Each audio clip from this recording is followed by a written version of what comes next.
नासिम टंडोलैया जे ज़िले council chairman Mir Mohammad गुलाम उर्फ मीर पप्पू टालपुर पारां उहिदे जो हल्फ खणण ते जश्न मल्हाए पियो। हलबरदारी खां पोइ ज़िले चेयरमैन चयो टंडोलैया शहर समेत मीराबाद ताईं मुख़्तलिफ़ रस्तनि ते जियालनि ऐं शहरियुनि तरफ़ां शानदार आजियां कई वई। वधीक तफ़सील इम्तियाज़ ख़ासकेली जी हिन रिपोर्ट में।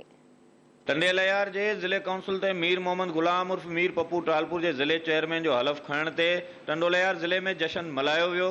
हलफ बरदारी तकरीब खां पोइ चूंडियल ज़िले चेयरमैन जो टंडोलयार शहर समेत मीराबाद ताईं मुख़्तलिफ़ रस्तनि ते जियालनि ऐं शहरियुनि तरफ़ां शानदार इस्तक़बाल कयो वियो, जॾहिं त मीराबाद में जलसे आम कोठायो वियो, जिते कारकुननि तरफ़ां ज़बरदस्त आतिशबाज़ी पूर्ण कई वई। जलसे में महिमान ख़ास अॻूणो MNA हाजी अब्दुल सत्तार बचाणी ऐं MPA अमदाद अली ख़ान पिताफ़ी हुआ। उन मौक़े ते अॻवाननि जलसे खे ख़िताब कयो ऐं धरती TV सां ॻाल्हाईंदे हिननि जो चवणु हो त पार्टी क़यादत उन्हनि ते वॾो एतमाद कयो।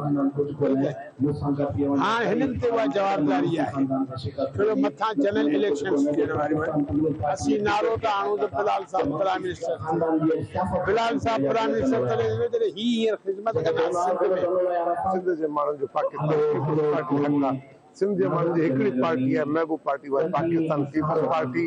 इंशाल्लाह उम्मीद कंदासीं ख़िदमत कंदा पर्यावरण उमेदूं आहिनि।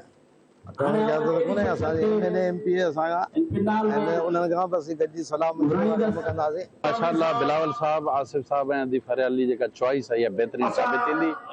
टंडोलयार वासियुनि लाइ इंशाल्लाह ई ख़ुशकिस्मती जो गेट आहे खुली चुको आहे। मीर साहब के ऐं पूरी पीपल्स पार्टी टंडोलयार ज़िले जी जेके बि वोटर सपोर्टर ऐं जेके बि वर्कर आहिनि उन्हनि मुबारकबाद। मीराबाद में कोठायल जलसे आम में ज़िले council member Zaheer Abbas Pitafi, Mukhtiar Lagari, Juman Lagari, Rais Ehsan Khan Bozdar, GM Pitafi, town committee Chambar के चेयरमैन खान मोहम्मद पिताफ़ी, गुलाम अब्बास मरी, मीर असलम टालपुर, मीर सोहेल टालपुर ऐं ॿिया पिणु मौजूद हुआ। कैमरामैन गुलाम अली सां गॾु इम्तियाज़ ख़ासकेली, धरती TV न्यूज़, टंडोलयार।